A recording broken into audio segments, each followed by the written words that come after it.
Okay, so are you ready to dive into some academic interviews? Always ready. All right, let's do it.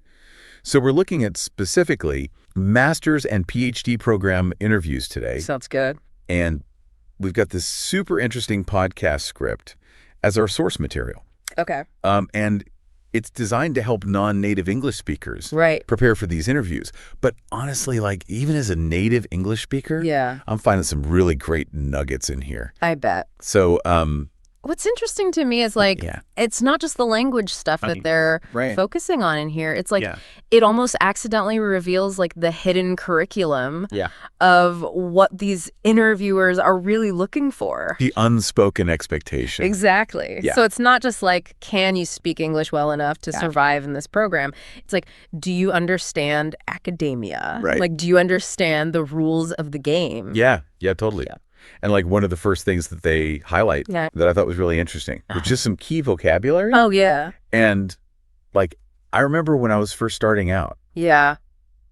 Those words just felt so intimidating. Oh, for sure. Like research proposal supervisor methodology. That's like a whole other language. It's a whole other language. And I think they hit the nail on the head in this script when they're like, you have to use this language comfortably. Yeah, you can't sound like you're reading it off a flashcard. Right, exactly. God, just like, it's got to roll off the tongue. Yeah, and I think what they're saying is like, you're signaling to the interviewer. You get it. That you get it. You understand the landscape. Yeah, exactly. You're fluent in academia. So, then they go on to talk about some common interview questions. And like, honestly, some classics. The classics, like, tell me about yourself. Oh my God. Why this program? What are your research interests? Every single time. And I don't know about you, but when I was first starting out, I would just kind of like regurgitate the resume. Regurgitate my resume, like, here are the facts about me. I'm hardworking, I'm dedicated, I'm a team player, blah, blah, blah. But I feel like the script here is really pushing us to go deeper. Oh, absolutely. It's not about just the facts. It's about like, who are you as a researcher? Who are you as a thinker? What's your story? Yes. What makes you tick? And like, give me a concrete example. Okay, so let's say they ask you. Tell me about yourself. Okay. Don't just say, I'm hardworking. Right. Tell them about that time you pulled an all-nighter. Yeah. To analyze data for your undergrad thesis. Yes. You know? Show them. Yeah. Don't tell them. Give them the evidence. Okay, so another example. Okay. They ask you, why this program? Right. And I think this is one where people often fall into the trap of just saying nice things about the program. Oh, it's a great program. Yeah, exactly. It's very prestigious. It's prestigious. It's well-ranked. I would be honored to be here. Yeah. Yeah. What's the deeper level? What you got to do is you got to connect it to yourself. Yeah. You got to connect it to your research interests. Okay. So let's say there's a faculty member in that program who does research on, I don't know, 18th century feminist poetry. Okay. And that's what you're passionate about. Right. You got to mention that. You got to be like, I read Dr. So-and-so's book, and it blew my mind. I have to work with this person. And you know what's funny is sometimes I struggle with that. Yeah. Because I want to be authentic. Right. But I don't want to sound like I'm overselling it. Like you're trying too hard. Yeah, exactly. Yeah, yeah. So how do you... I think the key is, you know, when something genuinely excites you, you can feel it. Yeah. So think about like a recent research study that you read that really got you fired up. Yeah. Why did it excite you? Was it the methodology? Was it the findings? What was it about that study that made you go, wow? Okay. And then when you're talking about your own research interests, weave that in. Okay. And your passion will come through naturally. It'll be genuine. Exactly. Okay, I like that. Yeah. Now, what else we got? There's a SAML interview conversation in this track. Oh, yeah. Let's break that down. Do we break it down? Let's see what's going on. Okay, so let's take a look. And I'm noticing that the you in this example seems to be doing a pretty good job of like highlighting their experience and they're hitting their interest in the program. They're hitting the main points. Right. Yeah. But where could they improve? So one thing I notice is when they're asked about their research interests, they mention like a broad area, but they could be way more specific. Give me an example. Okay, so instead of just saying, I'm interested in renewable energy, which is super broad. Very broad. They could say something like, I'm particularly fascinated by the potential of algae biofuels to revolutionize transportation. Right. So it's like they've done some digging. Yeah, they've done their homework. They know what they're talking about. Yeah, they're connecting it to the press. Yes, they're showing that they understand like the nuances of the field. Okay, yeah, I like that. Yeah. Now, one thing that I noticed in the script is they kind of mention methodology, but they don't really surface level. go deep on it. Yeah. And I'm wondering, even if you're just applying to a master's program, do you need to have like a working knowledge?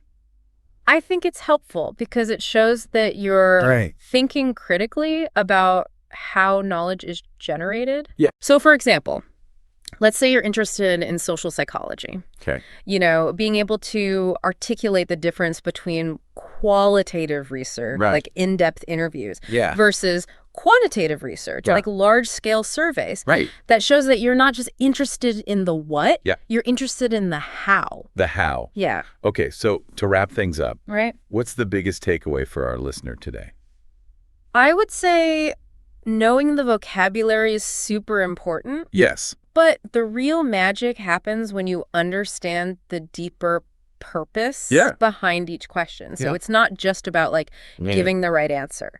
It's about understanding what are they really trying to assess? Okay. Are they trying to assess your critical thinking skills? Yeah. Are they trying to assess your ability to collaborate? Right. What is it that they're really getting at? Yeah. And once you crack that code, then you can tailor your answers to showcase those qualities. So like a game. It's like a mental chess game. Totally. Yeah. Okay, so now I'm going to put you on the spot. Yeah, okay. If you were interviewing someone. What's that one quality that makes you instantly say yes? Oh, that's a good question. Yeah. For me, I think it's that spark of genuine intellectual curiosity. Ooh, I like that. Yeah, someone who's not just going through the motions, but is like genuinely excited to learn, to explore, to contribute to the field. And you know what's so great about that? Yeah. Is you can't fake that. You can't fake it. Yeah. It's got to be real. Yeah, so listener out there. Yes. If you're prepping for these interviews, do your research. Absolutely. Refine your answers. Yes. And let the intellectual curiosity shine through. Let it shine. You got this. Go get them. All right. Thanks for joining me on this deep dive. This was fun. Yeah, I always learn so much from these. All right. We'll catch you next time. See ya. Bye. Wow. All right. Welcome back for another deep dive. And this one is really for you. Oh, yeah. Yeah. Because today we're going to be looking at this guide called Ace Your Research Interview. Ooh, nice. So no matter where you are in your research journey, like whether you're a seasoned pro or just starting out, I think you're going to find something useful in here. Yeah, absolutely. I mean, everybody's got to do these interviews. Exactly. And this guide kind of breaks it down into like 3 main sections. It talks about using advanced vocabulary, handling those really tough interview questions that always seem to come up. Oh, I know those. And then it actually gives you like a sample conversation, like a mock interview that you can kind of see how everything plays out in real time. So it's like putting it all together, putting all the advice together. Exactly. I like that.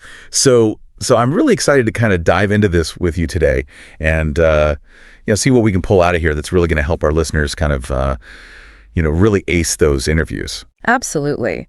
You know, when I was first looking at this guide, the thing that really stood out to me was this idea that, they really want you to come across as like a real researcher, not just someone who's like memorized a bunch of answers. It's about really showcasing that deep understanding of the research world. Okay. Yeah, that makes sense. And I see that right away when I look at that section on advanced vocabulary. They use some pretty impressive terms in there like, literature review, interdisciplinary approach. Oh, yeah. Those are some real power words. Yeah, and I think for some of our listeners, those might sound a little intimidating. Like, wait, what does that even mean? Yeah. So just to kind of break it down, like a literature review is basically, it's like that deep dive into all the existing research on a topic, kind of like detective work, but for science. I would like that. Right. And then like the interdisciplinary approach basically means you're drawing on ideas from multiple fields, not just staying in one lane. So how important is it to actually use these terms in an interview? It's super important. Like you said, those are power words. And using them shows that you're not just, someone who's kind of dipping their toes in the water. You're a serious contender. Yeah. Think about it. Wouldn't you be more impressed if someone was like, oh, yeah, my approach was informed by a thorough literature review, ... which helped me identify a gap in their research, versus just like, oh, yeah, I did some reading. Totally. It's like showing, not just telling. Exactly. But I do worry about like sounding like I'm just like name dropping big words, you know? Yeah, totally. And the guide actually talks about that. Yeah. That's why they say it's not about memorizing a glossary, you know? Right. You have to actually practice, like incorporating these terms naturally. You got to make them your own. Gotcha. So practice makes perfect. All right. I get it. Yeah. But what about those tough interview questions you were talking about? Oh, yeah. The guide calls them that. Yeah. They get into things like challenges you've faced, handling criticism, contributions to the program. And I think those are things that can be, I don't know, a little nerve-wracking to talk about. Absolutely. And these are the types of questions that are really designed to go beyond just like the surface level. Yeah. You know, so let's take that challenge question, for instance. Okay. You know, the interviewer isn't just wanting to hear a story about, like a time your experiment failed. Right. They're looking for something more. They want to see how you think critically, how you analyze problems, and how you adapt. You know when things don't go exactly according to plan. So it's about showcasing your resilience, like your problem-solving skill. Exactly. It's about showing how you learn and grow from those setbacks. And that's something that's so valuable in any research environment. Okay. That makes a lot of sense. Now, the guide also gives a sample interview conversation. Yeah. Which I have to admit, when I first saw it, I was like, oh, this is a little too perfect. Yeah, it's like, can anybody actually talk like this? I know. But I do think there's some stuff we can pull out of here. So I'm actually going to play the role of the interviewee here and read a response straight from the guide. So bear with me. Okay, let's hear it. Okay. Certainly. In my undergraduate thesis, I explored topic using methodology. I identified a research gap in field and proposed solution. This experience strengthened my skills in skill. Okay. It feels a little, I don't know, textbook. Am I wrong? You know, it's interesting because it's like, on the one hand, yeah, it's kind of like, you know, straight out of a textbook. Yeah. But what I really like about it is how it subtly shows initiative. You know? Like, think about it. You're not just saying, I did this task. You're saying, I identified a research gap. Oh, yeah. I proposed a solution. You're using these really strong action verbs to kind of highlight your accomplishments. Yeah, that's true. It's not just saying I did this. It's like I proactively tackled this challenge and this is what I learned from it. Exactly. Okay. So there's definitely some good stuff in there. Oh, yeah, for sure. But obviously, like, you need to adapt this to your own experiences. Right. It has to sound authentically you. Absolutely. You can't just like parrot these responses. You got to make them your own. So I think to kind of wrap up what we've talked about today, we've talked about using that strong vocabulary, but using it naturally. Right. We've talked about showcasing resilience in the face of challenges and framing your experiences in a way that really demonstrates that initiative, that critical thinking. Yes. I think the biggest takeaway for me is that preparation is key. Practice is key. Absolutely. And as you're preparing, you know, I want you to think about this. Beyond all those technical skills we talked about, what are the personal qualities that make someone a truly great researcher? Ooh. And how are you going to demonstrate those in your interview? That's such a great question to consider. Yeah. And remember, you know, it's your passion, your genuine curiosity, your unique perspective. Those are just as valuable as all those technical skills. Couldn't agree more. So thanks for joining us on this deep dive. We wish you the very best of luck in your interviews. Go get them. We'll see you next time. Bye. All right. Welcome back, everybody, for another deep dive. Always exciting to be back. You know it. This time, we're taking a look at English for academic success, advanced level. And very useful stuff. Yeah. And it seems like a lot of you out there listening are probably getting ready for some pretty big interviews. Yeah, big interviews. So we thought, you know, PhD programs, master's programs, all that good stuff. We figured, let's give you some extra ammunition. And vocabulary. Yeah, to really knock them dead. Yeah. Out there. Absolutely. So, you know, this book really dives right into some key vocabulary.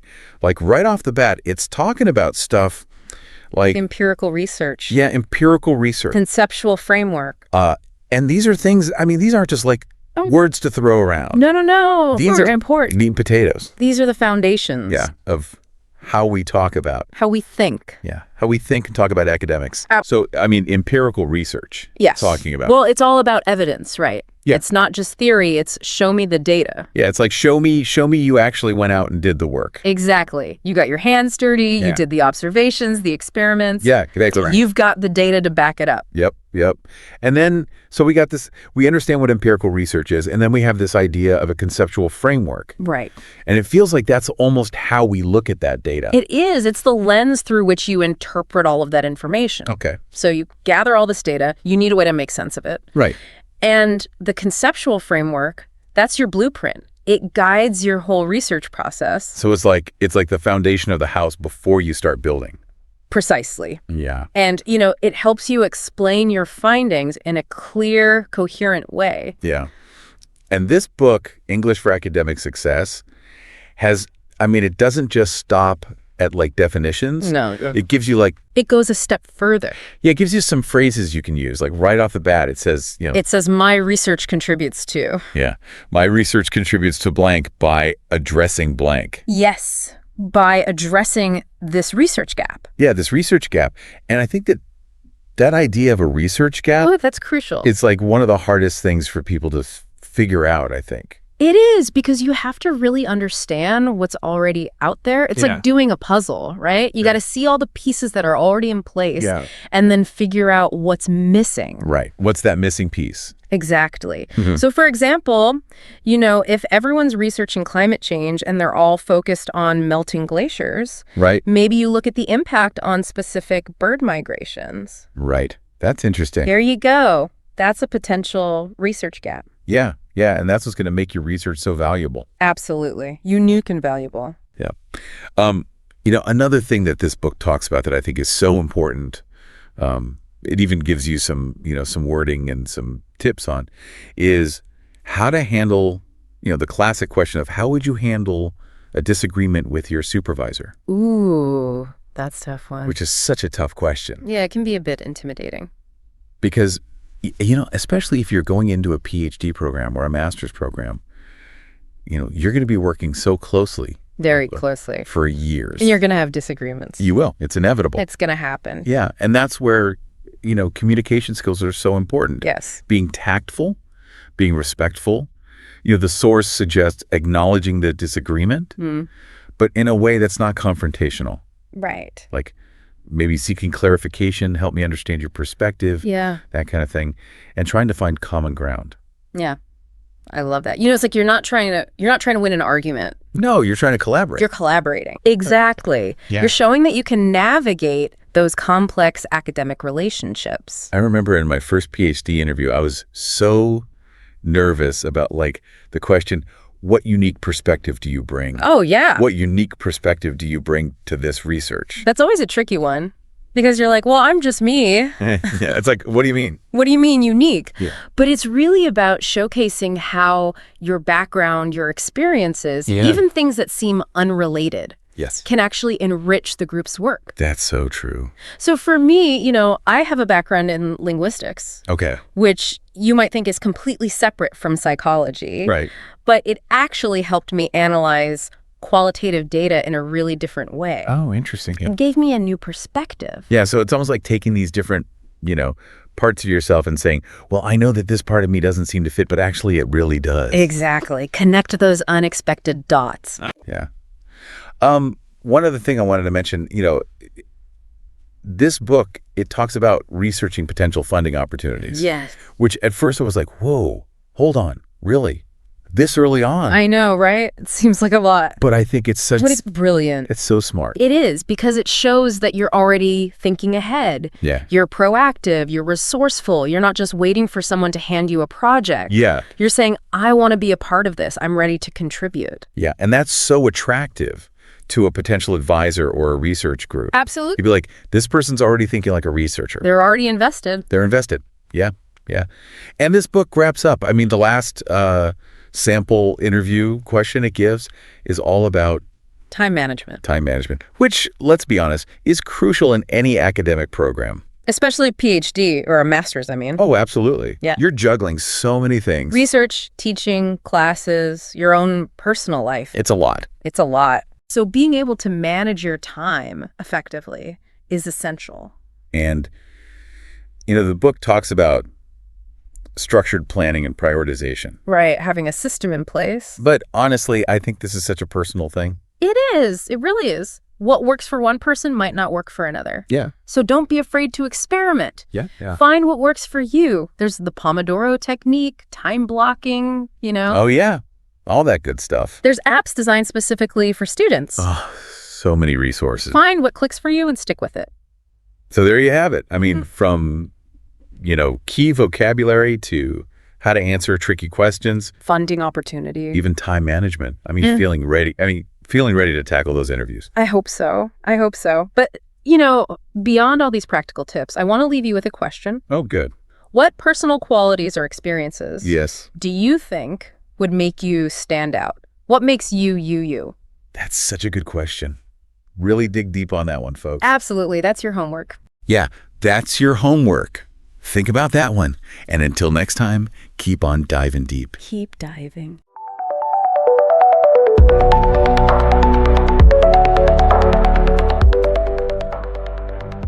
All right, welcome everyone to today's episode. We're diving deep into the world of grocery shopping, but hold on tight. We're not just covering the basics. We're going to explore advanced vocabulary and tips that will elevate your grocery shopping experience to an entirely new level. You ever walk into a supermarket and feel like you're lost in a maze? Well, let's help you navigate those aisles like a seasoned pro. Ooh, I love this. So hold on, what do you mean by aisle navigation? Like, is there an actual map or something? Plaffs. Well, it's not so much a physical map as it is a mental one. Imagine exploring a vibrant city without losing your way. You definitely need to know where the produce section is versus the dairy aisle. Understanding aisle navigation is crucial for saving time and avoiding those impulse buys, like ending up with 10 bags of chips you never intended to purchase. Right, totally relatable. So, what's the deal with impulse buying? Is it really that common? Absolutely. It's more common than you think, especially when your stomach starts rumbling. You end up grabbing things just because they catch your eye. It's like a siren calling you to the rocks.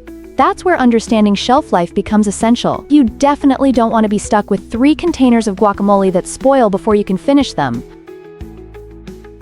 Oh wow, so there's actually a strategy behind this. You mentioned shelf life. What exactly do you mean by perishables versus non-perishables? Great question. Perishables are items that spoil quickly. Think fresh veggies or dairy products. Non-perishables, like canned goods or pasta, can sit on your shelf for months, sometimes even years. It's like having a safety net in your pantry. If the zombie apocalypse happens, you want to be prepared. Zombies? That's a wild analogy. So do you really keep this stuff in mind while you're shopping? You absolutely need to. It's all about being strategic.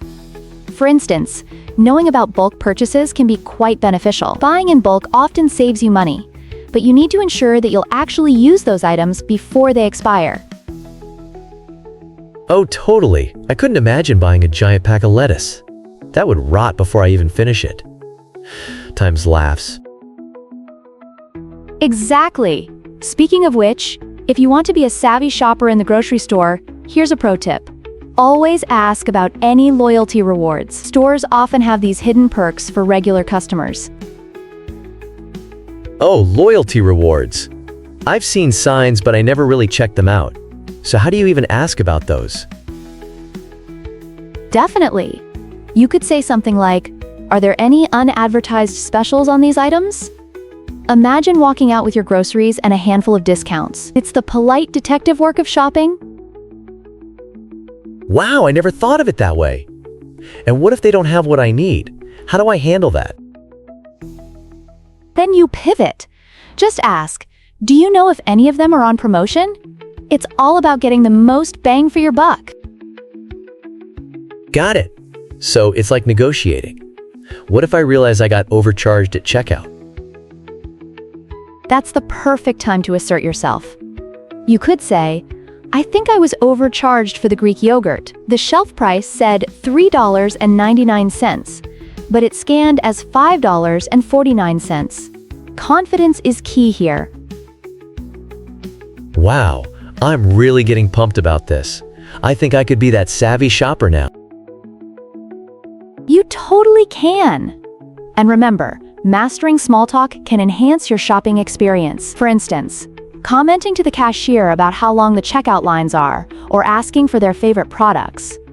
It's all about forming connections. Asterisk. Yes! This has been so eye-opening. I had no idea shopping could be so tactical. What other smart tips do you have? Stick to your grocery list to avoid those impulse purchases. This is solid gold.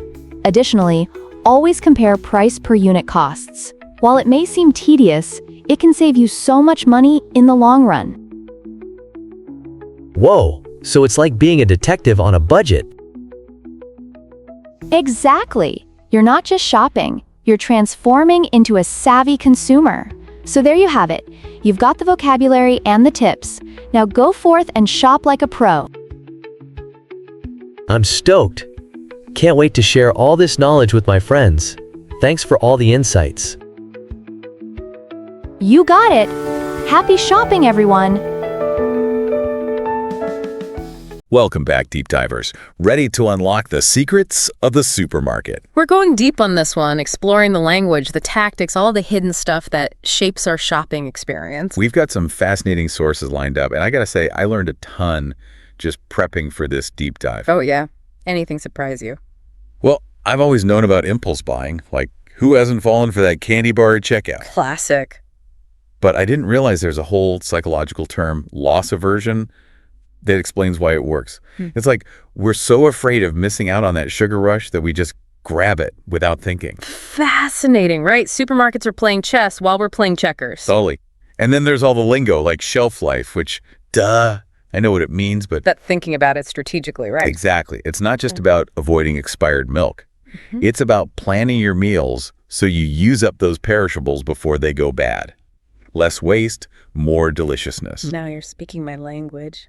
And of course, the age-old battle, generic versus brand name. I used to be a brand loyalist, but then I discovered the power of unit cost comparison. Oh yeah, that's a game changer. It's not about the sticker price. It's about breaking it down to the price per ounce or pound. Sometimes those generic options are way more bang for your buck. And it ties into so many other factors like loyalty rewards programs and even sustainable packaging.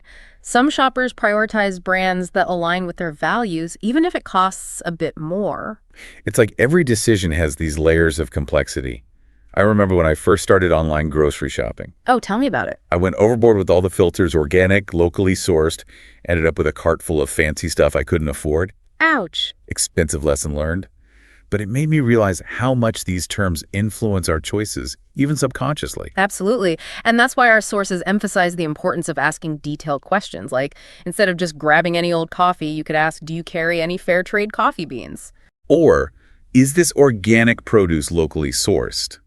It's like speaking a secret language. Right. And once you start using those phrases... You sound like a pro. Exactly. You become an empowered consumer, someone who knows what they want and isn't afraid to ask for it. So how do we master this supermarket speak? Well, there are some key phrases that can really up your game. And it's not just about sounding fancy. It's about getting what you want, right? Exactly. Like instead of just asking, is this on sale? Yeah. You could say, are there any unadvertised specials on these items? Ooh, sneaky. See? You're actively seeking out those hidden gems. You're not just a passive shopper anymore. You're a detective. I like it. So what about when you're at checkout and the price is wrong? It's always so awkward. Oh, yeah, that's a classic supermarket scenario. But don't worry, our sources have got you covered. Give me the magic words. Instead of fumbling through an explanation, you can confidently say, excuse me, I notice a price discrepancy. The shelf tag listed this item as price, but it rang up as price. Bam! Perfect. You're stating the issue clearly, assertively, but respectfully. And you can apply that same approach to other situations, like asking about coupons or bulk discounts. Now you're talking. Okay, I have to ask, who actually makes small talk at the supermarket? You'd be surprised. It's a shared experience, and even a quick comment can create a little connection. So instead of silently fuming behind someone with a full cart, You could try a friendly, wow, looks like you're stocked up for a while. Maybe you'll make the wait more bearable. Exactly. It's those little interactions that can turn a mundane errand into something a bit more pleasant. All right, let's imagine we're in the supermarket now. We're armed with all this knowledge, ready to put it into action. Game time. Say I'm looking for something specific, like gluten-free flour. I'd probably just ask, do you have gluten-free flour? But I'm guessing there's a better way. Oh, definitely. Instead of a yes or no question, you want to be more specific, like, excuse me, I'm looking for a gluten-free flour blend. Could you point me in the right direction? Okay, much more precise. And while you're at it, why not slip in a question about promotions? Like, are there any special offers on gluten-free products right now? Ooh. 2 birds with 1 stone. Exactly. You never know what deals you might uncover. Right, now let's talk about the dreaded price discrepancy at checkout. The worst. You know that moment? The item rings up higher than what you saw on the shelf, and suddenly you're like, yeah, do I say something? Do I just slink away? Exactly. It's so awkward. Well, remember, you have every right to make sure you're being charged correctly. And our sources have a great script for this. Hit me with it. Excuse me, I believe there's a price discrepancy. The shelf tag listed this item as price, but it rang up as price. Could we double check that? Boom. Polite, clear, and assertive. Exactly. And while you're at it, why not ask about coupons? Do you have any store coupons for this brand? All right, it's starting to feel like a supermarket ninja. So what about sustainable shopping? How do we bring that up? Well, you could start by acknowledging something positive, like, I've noticed you're expanding your organic section. That's great to see. Oh, I like that. Positive vibes. And then you can follow up with a question like, are any of these organic products sourced locally?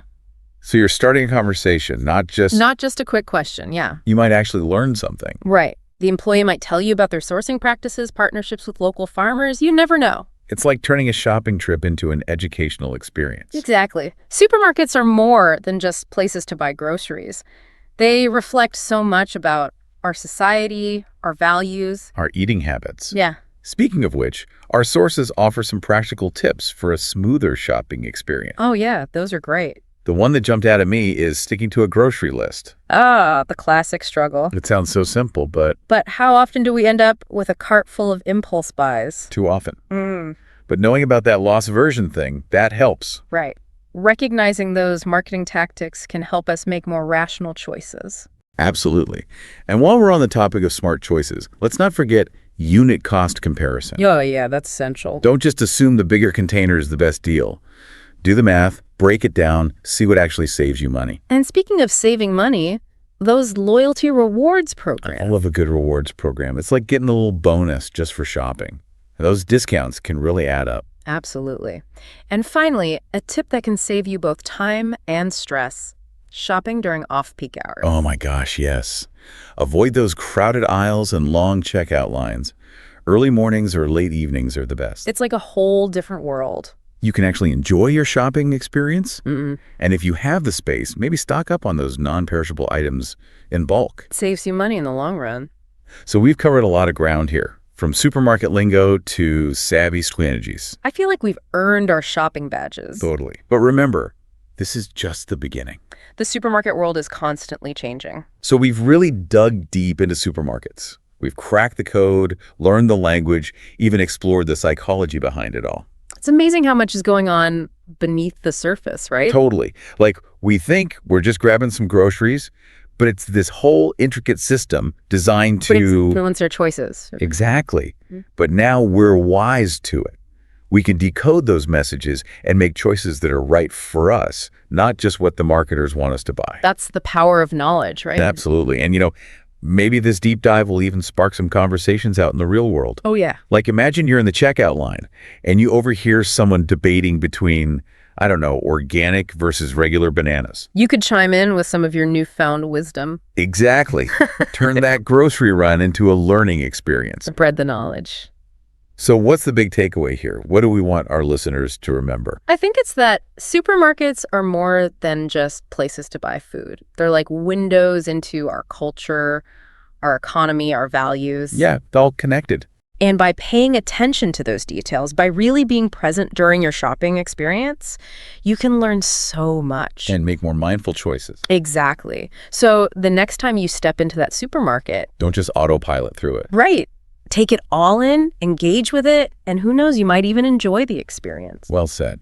And on that note, we'll wrap up this deep dive into the wonderful world of supermarkets. Hope you learned something new today, and as always, happy shopping.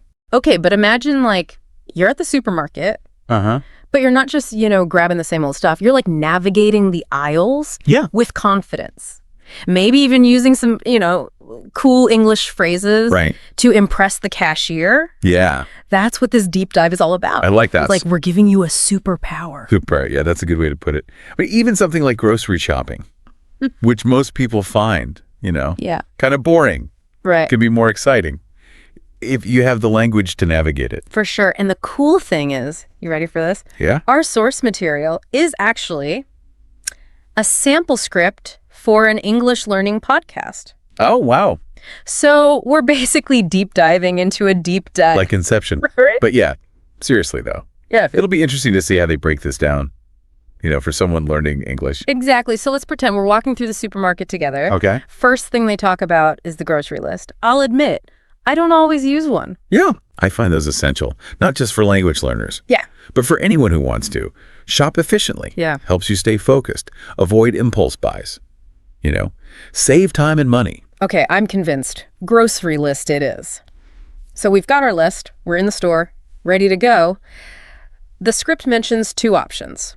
For shoppers who are in a hurry, self-checkout and the express lane. Yeah, choosing the right checkout can be key. Oh, for sure. Especially if you're in a rush. Or self-checkout is great if you just have a few items. Yeah. But for bigger shopping trips, the express lane can be a lifesaver. Definitely. Now, speaking of strategic shopping, the script highlights the importance of knowing where to find things. Specifically, they talk about the organic section. Right. Which I guess might not be a familiar term for everyone. Yeah, organic food it's really popular now. So most supermarkets have these dedicated sections. Right. Usually with produce, dairy, packaged goods. Yeah. That meet certain, organic standards. But it's important to remember that organic can mean different things in different countries. Oh, that's interesting. So yeah, it's worth checking the label carefully. Good point. And while we're checking labels, we also mention the expiration date, which, I know that sounds basic. Yeah. But you'd be surprised how many people don't even look at it. It's so important, though, not just for food safety. Yeah. But for, reducing waste. Right. Being mindful of expiration dates can actually save you money. Oh, really? Yeah. For example, if you know you're not going to use something before it expires. Yeah. Buy a smaller quantity. Okay. Or choose frozen or canned alternatives. That's smart. Okay, now for the fun stuff. Yes. Deals. The script talks about clearance sales and those amazing Bebo offers. Oh, yeah. Buy one, get one free. You can't beat those. Right. But I've always wondered, is BeGo like a uniquely American thing? It's definitely a big part of American shopping culture. But you do see similar promotions in other countries. Yeah. They might not use the term BooGo, but the concept is pretty universal. Interesting.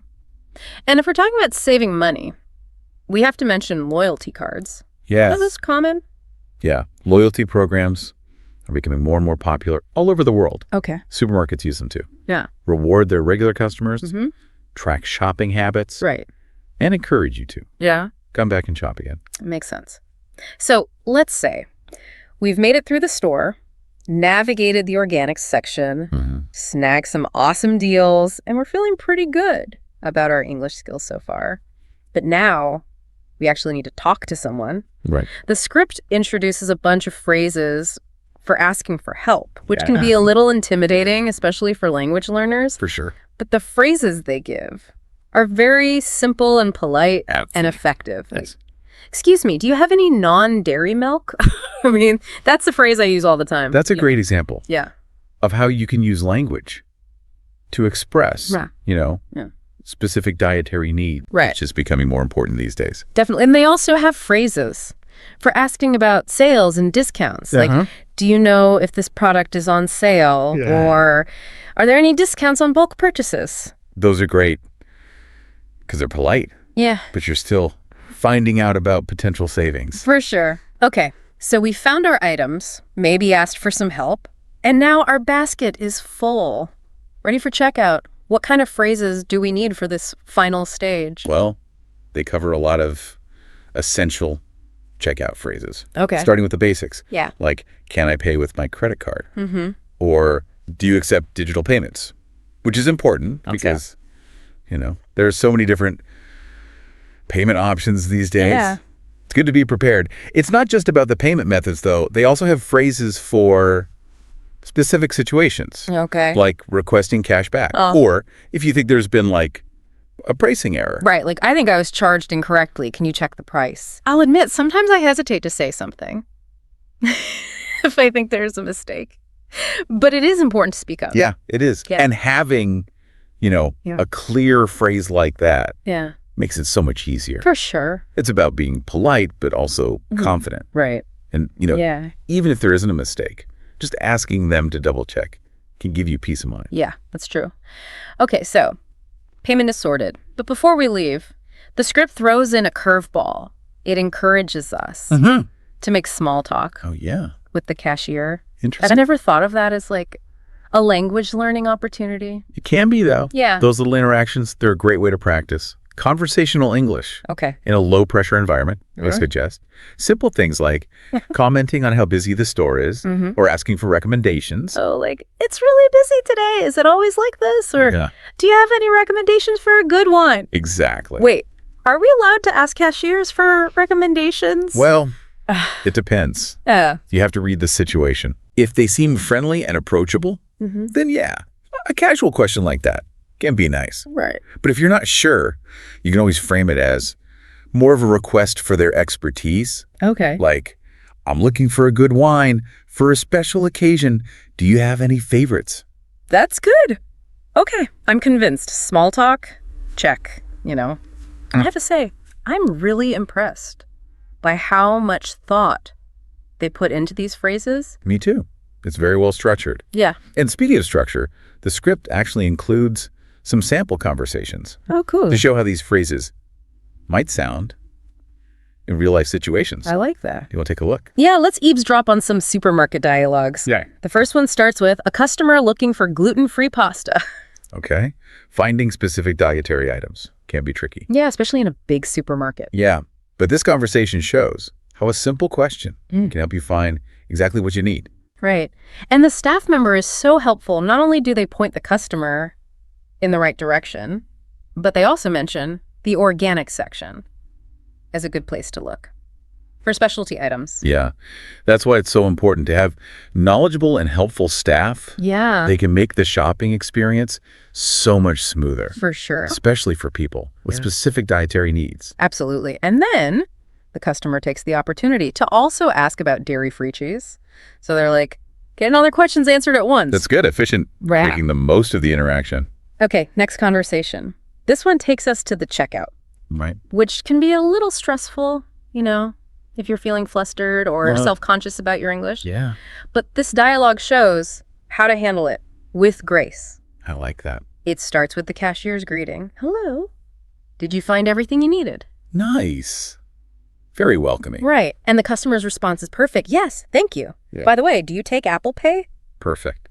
It's so casual, but polite. And it's important to clarify the payment options. Yeah. Up front. Yeah. To avoid any awkwardness or delays. Definitely. And the cashier confirms that they do take Apple Pay and even explains how it works. Great customer service. Right. They're willing to adapt to new technologies and take sure the transaction is smooth. Exactly. And then the customer adds a request for cash back, which is a lifesaver sometimes. The cashier's response is great. Sure. How much would you like? Very professional. Okay. Last conversation. This one is all about asking about a sale. Okay. Which can be tricky if you're not sure about the details in this case. The customer has seen a sale on cereal and they want to know if the discount is applied automatically. Smart. Right? Because there's nothing worse than getting to the checkout and realizing the sale wasn't what you thought. So the staff member explains that it's a buy one, get one free deal, but only if you buy 2 boxes. Okay. So it's important to read the fine print. And the customer, being a savvy shopper, asks if there are any coupons. Never hurts to ask. Yep. And the staff member suggests signing up for the loyalty program. Oh, nice. To get weekly coupons. That's a win-win. Right. The supermarket gets a loyal customer, And the customer gets coupons. Exactly. So, we've covered a lot here. You have. Essential vocabulary, practical phrases, and even some real-life supermarket dialogues. I'm feeling pretty confident about my next shopping trip. Me too. What about you? Yeah, definitely. But, it's not just about the phrases. Right. The script also emphasizes the importance of smart shopping strategies, which go beyond just knowing the right words. It's funny. We often just go to the supermarket on autopilot, just grab what we need and get out. Yeah. But this deep dive has really made me think about all the different ways we can use English, even in a place like the supermarket. It's true. Learning can happen anywhere. Right. And they start with something we've talked about before. But it's important, so I'm going to repeat it. Always check the expiration date. Yes. I know it sounds obvious, but I've definitely been guilty of just throwing things in my cart without even looking. It happens. We all do it. Yeah. But taking a moment to check can save you from a lot of food waste. And disappointment. Exactly. Okay, next tip. This one is for me. All right. Compare prices. Yes. I am so bad at this. I just grab the first thing I see. I know. But you can save so much money if you take the time to compare different brands and sizes. You're telling me I need to break that habit. Okay. But for those times, when I am in a hurry, the script reminds us that self-checkout exists. Oh, yes. If you notice, those machines have gotten so much faster. They really have. It's amazing. Technology is always improving. Right. And self-checkout systems have definitely benefited. For sure. Now, here's a tip I hadn't really thought about before. Yep. Don't be afraid. To ask store employees for recommendations. Oh, that's a good one. Right. I mean, they work there. They know the products. Exactly. You can give you valuable insights. Especially if you're looking for something new. Yeah. Okay, last but not least, a reminder to bring those reusable bags. Yes. We all know it's important. For the environment. Right. And some stores even offer discounts if you use reusable bags. So you save money and help the planet. Exactly. Plus, it could be a conversation starter. Oh, how so? The cashier might comment on your bag. Oh, that's true. And that gives you a chance to practice your English. You're so right. I love that. Wow. This whole deep dive has been eye-opening. It has. I thought I was a supermarket pro, but I've learned so much. Me too. Both about English and about being a smarter shopper. Absolutely. But the learning doesn't have to stop here. What do you mean? Well, the script, it challenges listeners to actually put this knowledge into practice. Oh, I like a good challenge. So do I. They encourage listeners to pick one new phrase from this episode and try it out. On their next shopping trip, it could be anything. Asking for help, making small talk with the cashier, whatever you want. The important thing is to step outside your comfort zone. Right. And they even suggest that listeners reflect on the experience. Interesting. So, did using that new phrase boost your confidence? Did it spark a conversation? Did it make the whole shopping experience more enjoyable? I love that. Oh. It's those little moments that make learning feel real. Absolutely. And who knows, maybe trying one new phrase will inspire them to learn even more. Exactly. So there you have it. You've got your grocery list, your reusable bags, and now a whole bunch of phrases to make your next shopping trip a breeze. You're all set. But more importantly, you've got this new awareness of how language can empower you in everyday situations. That's the key. So go out there, be a savvy shopper, and don't be afraid to strike up a conversation. Happy shopping, everyone. All right, so picture this. You've just landed in, I don't know, let's say Prague. Okay. You're completely jet lagged. You haven't eaten in like hours. And all you want is some yogurt. But standing between you and that yogurt is this just like a massive wall of yogurt. Like brands you've never even heard of in your life. Right. All in Cyrillic. Oh, yeah. You have no idea what to do. Absolutely. And, I've definitely been there, and it feels like a very universal experience. Oh, yeah, absolutely. Like this kind of supermarket standoff. Yeah. Of like, what do I do? Yeah, definitely. So today, we're going to try to arm you with the tools that you need to win that standoff. That's right. We are diving into this beginner's guide to English in the supermarket. Sounds great. So that no matter where you are in the world, as long as you can find a supermarket that speaks English, you can get the sustenance that you need. Yeah, I think what's really fascinating about supermarkets is that they're not just places to buy groceries, but they're really kind of cultural hubs. Right. And learning the language of the supermarket can unlock a deeper understanding of a society's habits, values, even its history. Yeah, absolutely. Like when you walk into a supermarket, you can immediately tell what people value by what's at eye level, what's at the end of the aisle, like what's on sale. How things are organized. Yeah. The layout of the store itself tells a story. Exactly. Yeah. Yeah. So this guide has so much good stuff in it. I mean, so much good stuff. Oh, yeah. It has like a great list of essential supermarket words. Okay. And some of them are, pretty straightforward, but some of them I was like, I actually don't know if I've ever thought about how to pronounce this word before. Interesting. Like aisle, for example. Aisle. Yeah, Yeah, aisle can be a tricky one. Yeah. I've even seen it misspelled sometimes as a aisle, like an island. Oh, yeah? But aisle itself, I think, speaks to the evolution of supermarkets. Right. Because you think about, like, early grocery stores, they were often really cramped and crowded, you know? Like, you would go up to a counter and ask for what you needed, but as the concept of self-service kind of grew and, blossomed, aisles became these wider spaces that allowed for more products and that kind of quintessential shopping cart experience that we know. And the shopping cart versus a basket. Right. Are there some cultures that have mostly baskets versus mostly carts? That's a good question. I haven't really thought about that, but I imagine there are certain cultures that might favor baskets for maybe smaller purchases, or maybe they just don't have the space for large shopping carts. Yeah. But yeah, the word aisle itself kind of tells that story of the evolution of the supermarket. Yeah, very cool. Okay, so this guide also goes into customer service and some of the cultural differences that you might experience between an English-speaking supermarket and a supermarket that doesn't speak English. Right. And so I'm curious about what are some of the things that we should know about? Well, I think politeness is really emphasized in the guide. Okay. But the level of formality can really vary, Mm-hmm. In some English-speaking countries, you might find that casual chit-chat with the cashier is quite common. Okay. Like talking about the weather or asking about their day. Right. But in other places, it might be more of a transactional interaction. Okay. Very quick and to the point. So it's really all about reading the room. Yeah. I think observing the locals is a great tip. Just to see how they interact with the staff. Absolutely. Yeah. All right. So let's move on to the fun stuff. Okay. This is what I was excited about, which are the essential supermarket phrases. Right. Because we can learn all the words we want. But if we don't know how to actually put them together into coherent phrases, exactly, then we're not going to get very far. It's all about communication, right? Right. Being able to express your needs and ask for assistance. Yeah. So what are some of the phrases that stand out to you? Well, some of the ones that I think are really useful are things like, excuse me, where can I find the Dijon mustard? Okay. Or, do you have this in a smaller size? Or even simple things like, thank you. Right. Can go a long way in creating a positive interaction. Right. And adding please to your requests. Right.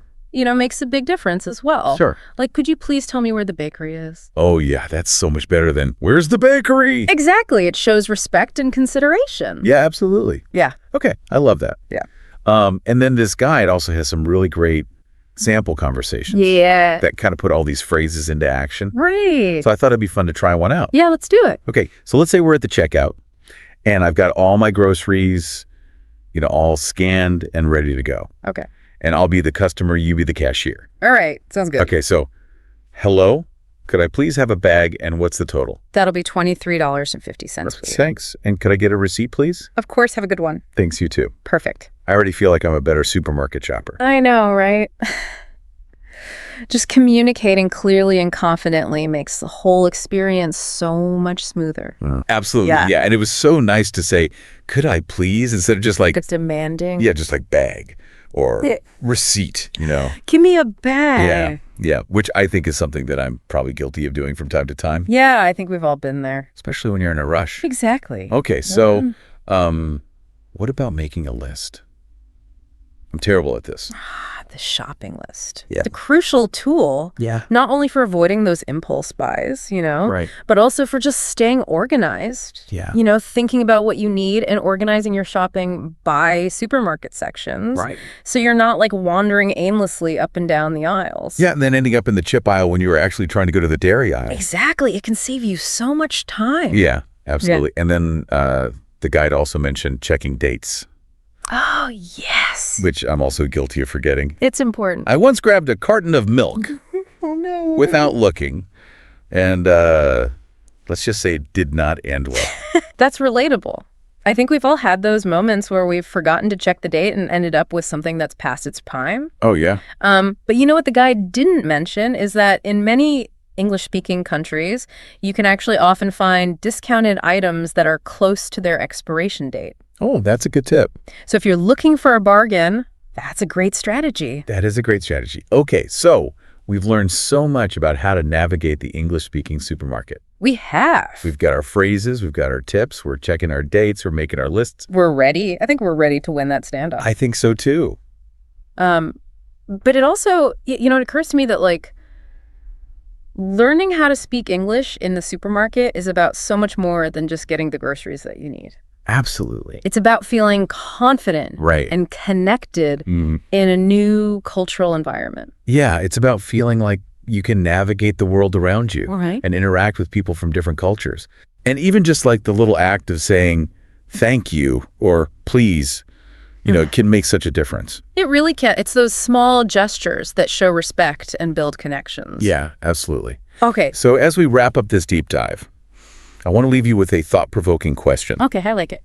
What can you learn about a society's values and priorities just by looking at its supermarket shelves? Ooh, that's a good one. What products are considered essential? How is food marketed and displayed? I love that. That's something to think about the next time you walk into a supermarket. It is. It really makes you think about the cultural significance of these spaces. Absolutely. Okay, well, we've armed you with the linguistic tools for a successful supermarket adventure. We have. Now go forth and shop with confidence. Happy shopping, everyone. And we'll catch you on our next deep dive. See you next time. Bye.